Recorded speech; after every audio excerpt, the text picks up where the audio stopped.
You know, there are American heroes who don't like this idea.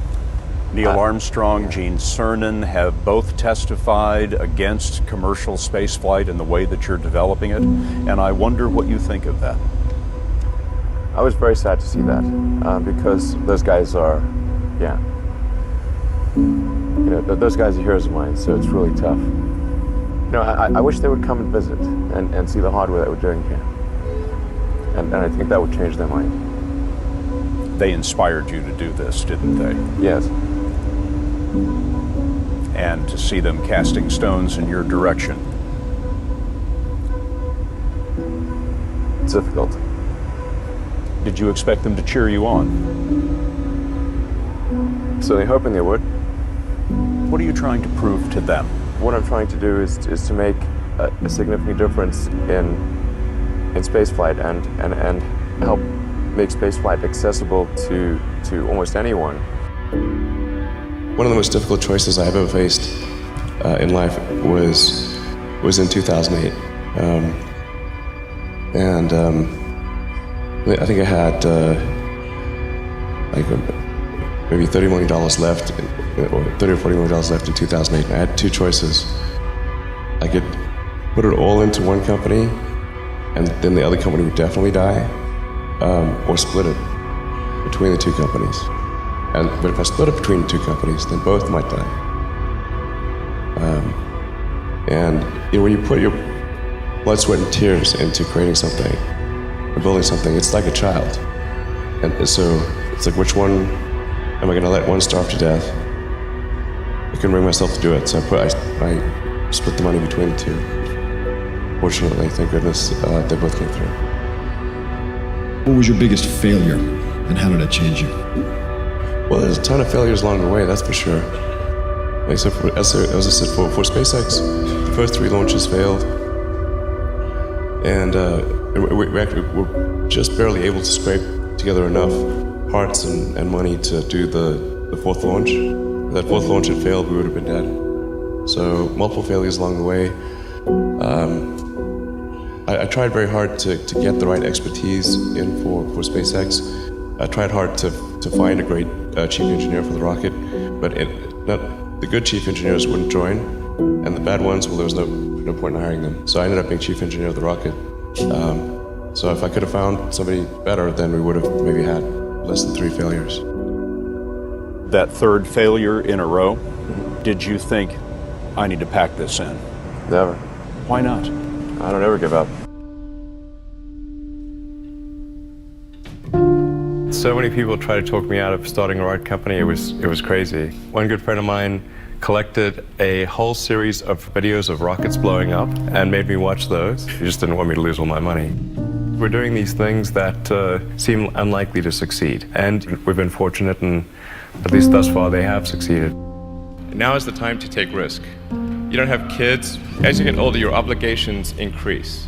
And once you have a family, you start taking risk not just for yourself, but for your family as well. It gets much harder to do things that might not work out. So now is the time to do that before you have those obligations. So I would encourage you to take risks now. Do something bold. You won't regret it. How did you figure you were going to start a car company and be successful at it? Well, I didn't really think Tesla would be successful. I thought we would most likely fail. But I thought that we at least could address the false perception that people had that an electric car had to be ugly and slow and boring like a golf cart. But you say you didn't expect the company to be successful, then why try? If something's important enough, you should try, even if the probable outcome is failure. Or how do you think about making a decision when everyone tells you this is a crazy idea? Or where do you get the internal strength to do that? Well, first of all, I'd say I actually think I feel fear quite strongly. So it's not as though I just have the absence of fear. I feel it quite strongly. But there are just times when something is important enough, you believe in it enough, that you do it in spite of the fear.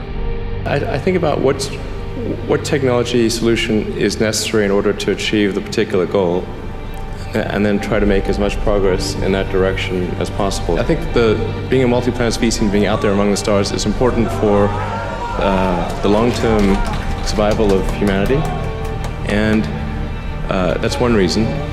But then the part that I find personally most motivating is that it creates a sense of adventure, and it makes people excited about the future.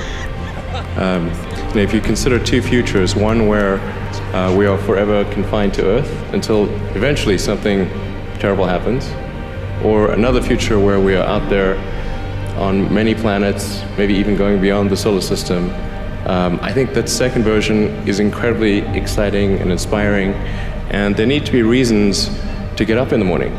Life can't just be about solving problems. Otherwise, what's the point? There's got to be things that people find inspiring and make life worth living. When my brother and I were starting our first company, instead of getting an apartment, we just rented a small office and we slept on the couch. And we showered at the YMCA, and we're so hot up we had one computer, so the website was up during the day, and I was coding at night, 7 days a week, all the time. And I sort of briefly had a girlfriend in that period, and in order to be with me, she had to sleep in the office. So work hard, like every waking hour. That's the thing I would say, particularly if you're starting a company. Whatever area that you get into, given that even if you're the best, there's always a chance of failure. So I think it's important that you really like whatever you're doing. If you don't like it, life is too short. If you like what you're doing, you think about it even when you're not working. It's something that your mind is drawn to. And if you don't like it, you just really can't make it work, I think.